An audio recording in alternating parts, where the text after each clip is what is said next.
Mesirata d'Ishmaïa, Masechet Baba Batra, Daf Kuf Chaftet, nous commençons à la 5e ligne, Amechalek Nechasav Alpi. Nous avons vu dans la Mishnah se tournait Daf Kuf Chavav Amud Bet, celui qui est Mechalek Nechasav Alpi, c'est-à-dire, expliquait le Rashbam, un homme, un Shriv Mera, qui va mourir, Mitzveh Mahmat Mita, il n'a pas besoin de kinyan, d'engagement par nak ni de shtar, simplement par sa parole, il peut faire don de ses biens.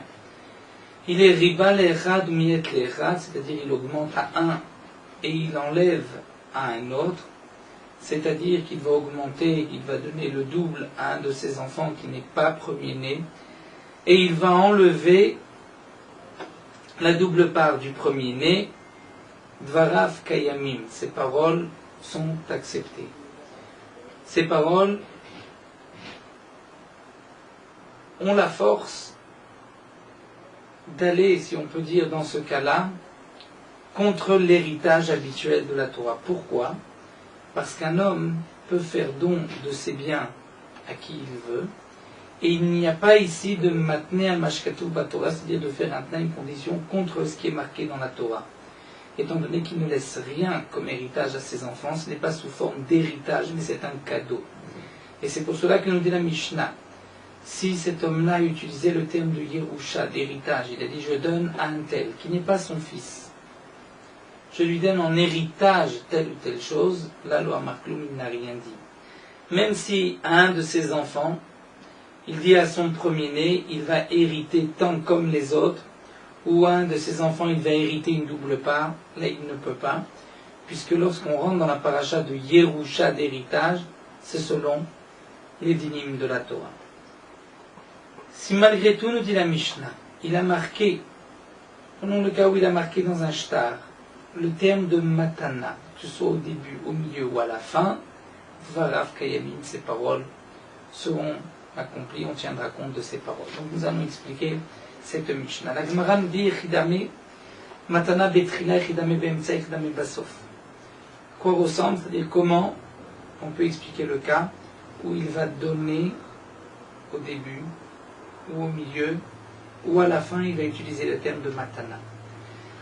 Kiater Ravdimi, lorsque Ravdimi est venu à expliquer au nom de Rabbi Yochanan, un homme qui dira Tinaten Sadeh Plunit le Pluni, qu'on donne tel champ à un tel, Veyiracha, et il va l'hériter. Il a d'abord utilisé le terme de Matana et ensuite le terme de Yerusha. Donc nous avons vu que sous forme de Yerusha, il ne peut pas disposer de ses biens différemment de l'ordre de l'héritage de la Torah. Mais lorsqu'il est sous forme de Matana, Dvarav Kayamim, la Zoï Matana Betrila. C'est le cas où il a utilisé le terme de Matana au début. S'il dit Yerusha Vetina Teno, il va hériter, on lui donnera. Zoï Matana Basof, là il a utilisé le terme Matana à la fin. S'il dit Yerusha Vetina Teno Yerusha, donc il va en hériter, on lui donnera, il va en hériter. Zoï Matana Beemtsa. Là c'est Matana Beemtsa. Et puisque c'est Matana Beemtsa, donc on tiendra compte de ces paroles, étant donné qu'il a utilisé le terme de Matana. C'est comme s'il n'avait pas utilisé les termes de Yerusha, nous dit le Rashbam. Vedafka, mais c'est seulement, précise Ravdimi, Be'adam echad ve'sadeh achat, lorsqu'il s'agit d'un homme et d'un champ. C'est-à-dire, il va dire, un tel va recevoir en cadeau ce champ et hériter de ce champ. Ou hériter de ce champ et le recevoir en cadeau. Mais lorsqu'il s'agit Be'adam echad ve'shte sadot, si c'est un seul homme et deux champs, c'est-à-dire qu'il a dit qu'on donne à Réhouven ce champ-là et qu'il hérite de l'autre, ou bien qu'il hérite de celui-là et qu'on lui donne l'autre. Donc il a utilisé sur un champ le terme de Yerusha, on va dire le champ comme dit le Rashbam qui est à l'est, l'autre qui est à l'ouest, et il a utilisé aussi le terme de Matana. Et bien dans ce cas-là, on dira que le champ sur lequel il a utilisé le terme de Matana, Dvarav Kayamim, celui qui a utilisé le terme de Yerusha, En Dvarav Klum, puisqu'il va à l'encontre de la Yerusha de la Torah. Ou bien encore, Sadeh Achat Vishne Bnei Adam, un seul champ et deux hommes. C'est-à-dire, il va dire la moitié de ce champ-là Réhouven va en hériter et la moitié sera donnée à Shimon. Mais dans ce cas-là, le din n'est pas le même. C'est-à-dire seulement le champ où il a utilisé le terme de Matana sera à Shimon, mais pas le terme de Yerusha. Donc s'il a utilisé pour Réhouven le terme de Yerusha d'héritage, pour Shimon Matana, on ne donnera que la moitié à Shimon. Ça, c'est ce que pense Rav Dimi au nom de Rabbi Yochanan. Et Rabbi Lazar Omer, Rabbi Lazar continue et nous dit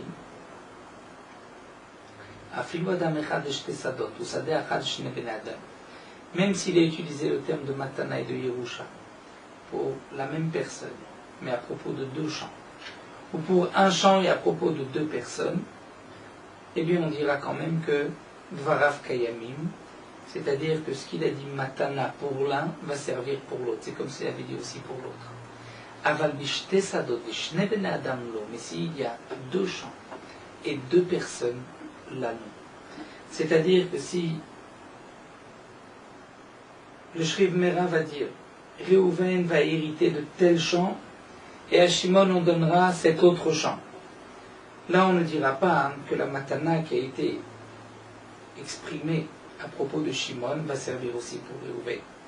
Étant donné que ce sont deux personnes différentes et que ce sont deux champs, la Matana qui a été donnée à un ne s'applique pas pour l'autre.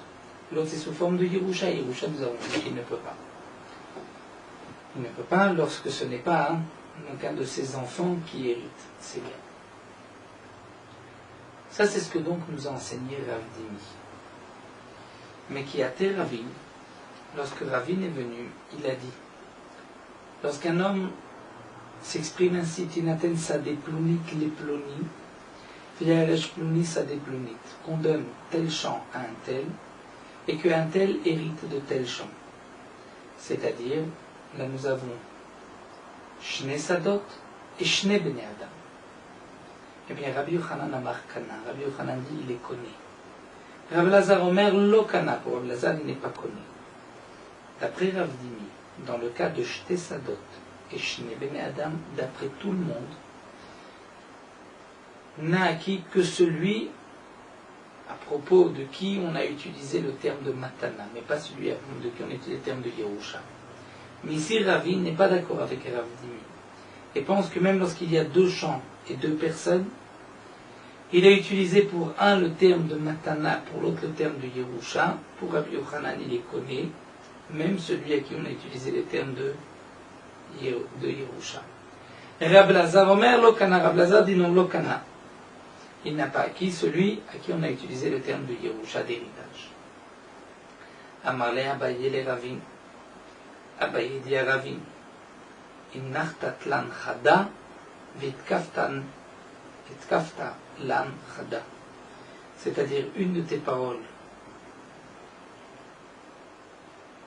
on la comprend, la deuxième parole, on ne la comprend pas, nous avons une question. Tu nous rapportes, toi, Ravi, une marloquette entre Rabbi Yochanan et Rabbi Lazar. Encore, Bishlama et Rabbi Lazar, je ne vais pas avoir de contradiction entre ce que nous a dit Rav Dimi au nom de Rabbi Lazar et ce que toi tu rapportes au nom de Rabbi Lazar. Bishlama de Rabbi Lazar Lokaché, ce qui a été dit auparavant au nom de Rabbi Lazar, ce que tu dis toi n'est pas une question. Pourquoi? Parce qu'auparavant, Rav Dimi avait parlé au nom de Rabbi Lazar de un homme et deux champs, ou un champ et deux hommes. Puisque c'est la même personne ou le même champ, donc on peut dire que le terme de matana, utilisé pour un homme et la moitié du champ, ou pour un champ et pour cette même personne, va servir aussi pour l'autre homme ou l'autre moitié du champ, où on a utilisé le terme de Yerusha. Et donc on dira que d'après Rabbi Lazar, c'est pas une question. Si c'est une seule personne et deux champs, tu peux dire que le terme de matana qui a été utilisé à propos d'un champ va servir aussi pour l'autre, bien qu'il ait utilisé le terme de Yerusha d'héritage. Mais quand Shne Adam et Shne Sadot, ce que nous venons de voir ici au nom de Ravin, que Rabbi Lazar a dit Lokana, c'est parce qu'il y a deux champs et deux personnes. Donc il a utilisé pour une personne le terme de Yerusha, qui ne marche pas, puisque ce n'est pas son héritier. Et pour une autre personne, il a utilisé le terme de matana. Eh bien, on dira que à celui à qui il utilisait le terme de matana, lui recevra le champ, mais pas l'autre. Donc pour Rabbi Lazar, il n'y a pas de contradiction. Et en vérité, rajoute le Rashbam, bien que dans les mots de Rav Dimi, c'est marqué Mefourash, que d'après Rabbi Lazar, ça c'est un rajout de la Gemara. Sinon, la question n'aurait même pas eu lieu d'être, puisqu'on voit Mefourash que Rabbi Lazar a dit donc on va dire que Rabbi Dimi auparavant a porté au nom de Rabbi Lazar dans un champ, une personne va dire deux champs, ou un champ et deux personnes. Là, on pourra dire que d'après Rabbi Lazar, le terme utilisé de matana pour un servira pour l'autre. Mais comme Adam ça donne deux champs et deux personnes, le terme utilisé pour l'un ne sera pas utilisé pour l'autre. Donc Rabbi Lazar dit Abaye à Ravin, Amar Tatlan. Nous n'avons pas de questions sur Rabbi Lazar, mais sur l'enseignement de Rabbi Yochanan que tu rapportes, nous avons un problème. De Rabbi Yochanan Kashia. Mais le point difficile, c'est sur Rabbi Yochanan. Puisque toi, Ravin, tu dis au nom de Rabbi Yochanan que dans deux champs et deux personnes, puisqu'il a utilisé pour un le terme de matana, ce terme servira aussi pour celui qui en a utilisé le terme de Yerusha, alors que Rabbi Yochanan auparavant avait dit le contraire. Rabbi Yochanan nous avait dit que même une personne et deux champs, ce n'est pas possible. Alors la Gemara répond à cette question, c'est ce que donc Ravin viendra répondre. Amorae nin waliba de Rabbi Yochanan. C'est une marloquette Amoraïm à propos de Rabbi Yochanan. Qu'est-ce que pensait Rabbi Yochanan? C'est-à-dire moi, Ravin et Rav Dimi, nous sommes en marloquette sur ce que Rabbi Yochanan aurait dit. Donc tu ne peux pas me poser une question de Rav Dimi, je ne suis pas d'accord avec lui. La Gemara continue de Resh Lakish Amar Le'olam Lokana. On va rajouter d'après la Girsa du Bar et du Rashbam, Resh Lakish a dit en vérité Le'olam Lokana. C'est-à-dire même deux champs et deux personnes. Là où il a utilisé le terme de Matana, il a acquis, le terme du Yerusha, il n'a pas acquis. Hachiyoma. Jusqu'à ce qu'ils disent Ploni ou Ploni Yirashu, Sade Ploni ou Ploni, un tel et un tel ont hérité tel et tel champ. Chez Natatim Laem Matana, que je leur ai donné en cadeau, Ve'yirashum, et ils vont l'hériter. Là, on voit que le terme chez Natatim Laem Matana a été employé, utilisé pour les deux. Et là, le Rashbam nous aide. Il nous dit le Rashbam que même lorsqu'on va dire les deux en même temps, on donne tel champ à Réhouven et tel champ à Shimon, et qu'ils vont hériter de ces champs-là, on va dire que les deux termes ont été prononcés parce que cet homme-là veut, pour Réhouven, lui faire cadeau, et pour Shimon, lui faire sous forme de Yerusha. C'est-à-dire que je vais couper, puisqu'il a dit Tinaten Sadeplonit le Réhouven. Ensuite, lorsqu'il a dit Sadeplonit le Shimon, Ve'irashum, le Irashum se rapporte sur Shimon. Donc pour Réhouven, il a dit Tinaten, pour Shimon, il a dit Irashum. Donc le Rashbam nous explique que la seule possibilité pour qu'on puisse dire que le terme de Matana a été utilisé pour les deux, c'est dans le cas où il dira Réhouven et Shimon vont hériter de tel et tel champ que je leur ai donné en cadeau et ils l'hériteront. Étant donné que c'est marqué donc deux fois Yerashou, c'est sûr que le premier Yerashou est sur Réhouven, le deuxième chez Shimon. Donc lorsqu'il a dit aussi que je leur ai donné en cadeau, ce terme-là se rapporte sur les deux, et sur Réhouven et sur Shimon.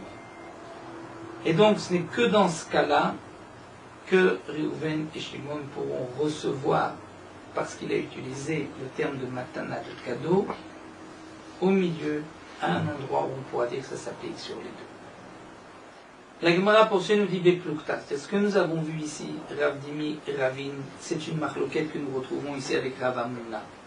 Amar Rav Amnuna lo shanu ila adam echad vesade achad et Rav Amnuna lo shanu, c'est-à-dire on a dit que le terme de matana est valable lorsqu'il s'agit d'un homme et d'un champ. Aval adam echad eshte sadot, mais c'est une même personne et deux champs. Et il a dit que tel champ lui soit donné en matana, en cadeau, et l'autre champ lui soit donné en héritage. Ou bien, sadeh achad shne ben adam, un champ et deux personnes. La moitié du champ sera donnée à un, et l'autre moitié du champ sera laisser en héritage à l'autre lot. Là, dans ce cas-là, celui à qui on a employé le terme de Yerusha ne pourra pas acquérir, puisque ce n'est pas dans l'ordre Yerusha, ce n'est pas son fils qui hérite. Rav Nachman amar afilu adam echad shte sadot, sadeh achad shne bnei adam. Rav Nachman dit même une personne et deux champs, ou un champ et deux personnes. On dira que puisqu'il a utilisé le terme de matana pour un, c'est pour l'autre aussi. Aval shte sadot shne bnei adam lo. Mais si c'est deux champs et deux personnes, lo. Là, dans ce cas-là, non. Aval shte sadot shne bnei adam lo. Deux champs et deux personnes. Dans ce cas-là, on ne dira pas que le terme de matana qui est utilisé pour un va servir pour l'autre. Et Rav Sheshet dit, Marafilu shte sadot shne bnei adam, même deux champs et deux personnes. Le din est le même que le terme qu'il a utilisé de matana pour un s'appliquera pour l'autre aussi, bien que pour l'autre il a dit un terme de Yerusha. Et donc Rav Hamnuna pense comme Rav Dimi au nom de Rav Yochanan, Rav Nachman pense comme Rav Lazar, et Rav Sheshet pense comme Ravine d'après Rav Yochanan, comme nous l'avons vu. La Gemara ne s'arrête pas là. Amar Rav Sheshet minamina. Rav Sheshet va apporter une preuve. Rav Sheshet qui a dit que même pour deux personnes et deux champs, il a dit qu'on donne tel champ à Réhouven et qu'on laisse en héritage tel champ à Shimon. Pour Rav Sheshet, même Shimon va recevoir le champ, bien qu'il ait utilisé le terme de Yerusha, parce qu'on va dire que de la même pour Réhouven, il a utilisé le terme de Matana, ce sera ainsi pour Shimon. Donc, Amar Rav Sheshet mina minala, d'où est-ce que je sais cela, dit Rav Sheshet, Détania, c'est marqué dans une braïta, Omer tnu shekel lebni beshabbat, un homme qui dit donner un shekel. Un shekel, c'est, dit le Rashbam, un demi-séla, des 2 dinarim, donner un shekel à mon fils par semaine. Donc, c'est un shriv mera, dit le Rashbam, ou un bari, un homme en bonne santé qui s'en va à Mdinataya, mais il veut qu'on donne à son fils un shekel par semaine, tant qu'il a de l'argent. Véroïm l'éteint cela, mais en vérité, son fils aurait besoin d'un cela, c'est-à-dire 2 fois plus. Et lui n'a dit qu'un shekel, parce qu'il ne voulait pas leur donner la totalité de la somme, il voulait qu'ils vivent betzimtzum. Quel est le din? Aomat shekel ibni beshabbat véroïm l'éteint cela, il aurait mérité de recevoir un cela, noten la cela. Eh bien, on donnera aux enfants cela. Parce qu'on explique que son intention était de ne pas leur donner trop. Mais ce n'est pas qu'il s'arrêtait au shekel, à la moitié du cela. Il ne donnait pas beaucoup, donnait un shekel. Bien sûr, s'il a besoin d'un cela, donnez un cela. Mais dans le cas où il dira, ne leur donnez que un shekel, là, et même la shekel ne donnera que un shekel, puisqu'on voit qu'il est makpid. Je ne veux que cela, et pas autre chose. Et comme dit le Rashbam, d'après Abmir, mitzvah lekayem divrei hamet. Ve'imamar immetu. Et si cet homme l'a dit, que si ils vont mourir, les rachou acherim tartem, un tel et un tel vont hériter après eux, et pas leurs enfants, c'est-à-dire que un homme dit, donnez à mon fils un shekel, mais si mon fils meurt, vous allez donner à d'autres personnes. D'autres personnes vont hériter. Là, on voit que puisqu'il veut donner à d'autres personnes, c'est qu'il veut vraiment les limiter. Donc, Ben Shama Tnu, Ben Shama Al Titnu, c'est bien dans le cas où il a dit donner un Khatsisela, ou dans le cas où il a dit Al Titnu, ne donnez pas plus, et bien, notre même la shekel, dans ce cas, on ne donnera pas plus que le demi-sela, que le shekel, étant donné que il est makvit. Ve'acha, et donc nous dit l'agma, voici la preuve de Rav Sheshet. Ici, il a utilisé le terme de matana, il a dit donner un shekel à mon fils. Et il a utilisé le terme de Yerusha, puisqu'il a dit ve'yirashu acherim tartem, et qu'ensuite, après la mort de ses enfants, que ce soit d'autres qui en héritent. Et c'est marqué que les autres vont hériter. Donc si les autres vont hériter, ici c'est comme 2 champs à 2 personnes. À ses enfants, il donne un shekel par semaine. Et ce qu'il reste sera donné en héritage à d'autres personnes. Donc c'est comme 2 champs. Ce qui est donné aux enfants, ce qui sera donné, laissé en héritage. Et ces 2 personnes, les enfants et ces autres personnes.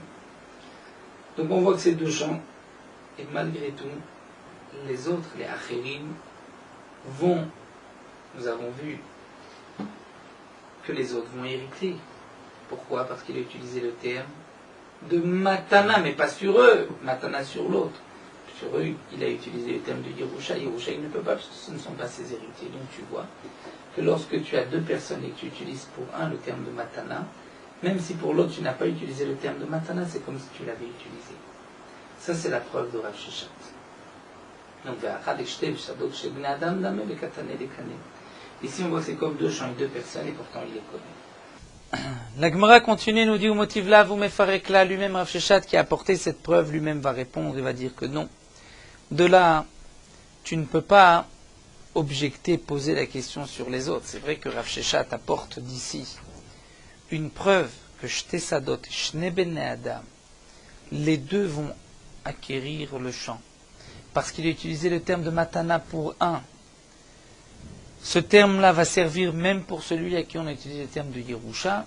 C'est ce qu'on a apporté comme preuve. Donc on aurait peut-être même une question sur Rav Nachman, sur Rav Amnuna.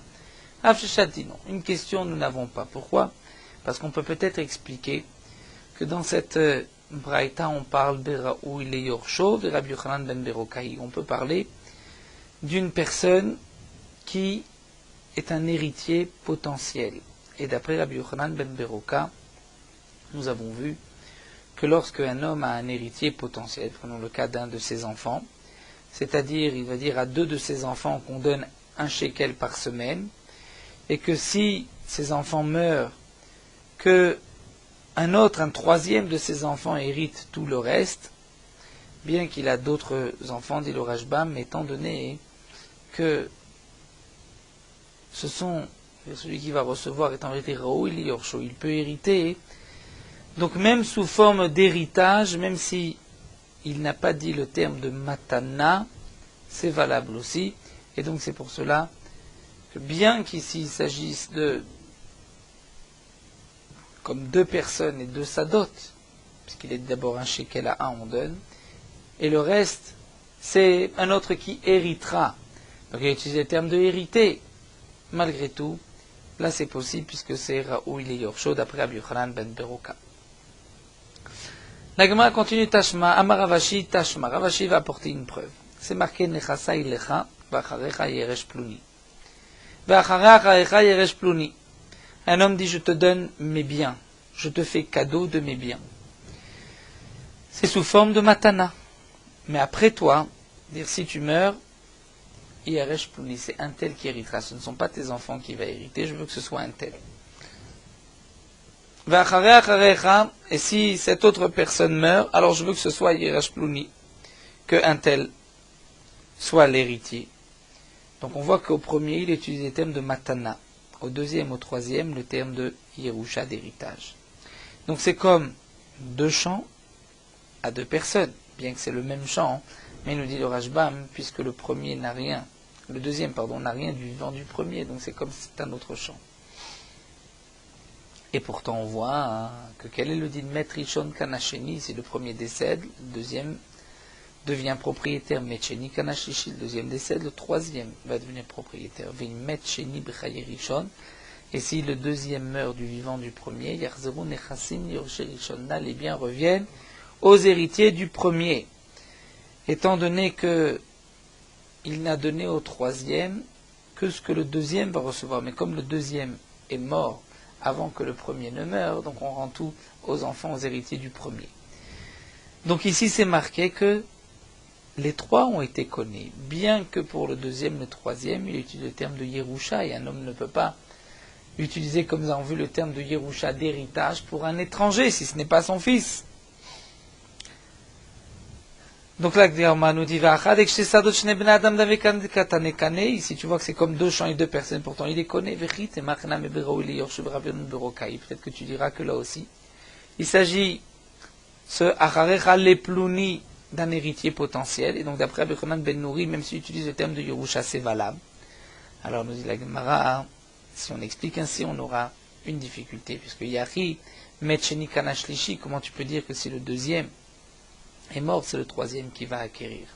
Ashala Ravacha Berid Ravia, pourtant Ravacha, le fils de Ravia, a dit, dit Rabbi Yochanan ben Beroka, d'après Rabbi Yochanan ben Beroka, lorsqu'un homme dit Nechasa ilecha vachecha liploni, mais bien je te les donne à toi, mais après toi c'est un tel, Verishon Raoui le Yorsho, et que le premier est un héritier potentiel de cet homme-là. En la sheni bimkom rishon klum. Le deuxième ne recevra rien. Pourquoi shenze lachon matana et la lachon yerusha? Fait yerusha en la efsek. Puisque c'est sous forme de yerusha, d'héritage. D'après Rabbi Yochanan ben Beroka, l'héritage marche. Cette forme d'héritage marche puisque c'est un héritier potentiel. Et donc une yerusha n'a pas de efsek, n'a pas d'interruption. Puisque le deuxième le reçoit sous forme de yerusha, puisqu'il dit je te donne au premier. Si le premier meurt, ce bien sera donné en héritage au deuxième. Donc dans notre cas, si le deuxième meurt, étant donné qu'il a reçu sous forme de yerusha, on ne peut pas enlever et donner au troisième, mais on devra donner aux héritiers du deuxième, puisqu'il a rendu le deuxième héritier. Lorsqu'ensuite il vient, nous dit le Rashbam, et dire qu'on donnera au troisième, c'est comme il est maintenant al mashkatouf batorah, parce que la Torah dit ben en lo ayin alaf, parce qu'un homme n'a pas d'enfant, il faut voir est-ce qu'il n'a pas de descendance. Donc kol hakodem ben achala. Donc si lui-même deuxième hérite, c'est à son fils, c'est pas au troisième. D'ici, nous dit la Gemara, nous sommes obligés de dire, nous sommes obligés d'expliquer, donc que cette dernière braïta, où on parle de 2 champs et 2 personnes, où c'est marqué que connaît, bien que pour un il a utilisé le terme de matana et pour l'autre le terme de yerusha, même celui à propos de qui on a utilisé le terme de yerusha, il les connaît. Et on ne peut pas répondre que c'est d'après Rabbi Yochanan ben Beroka, d'un héritier potentiel comme nous l'avons vu.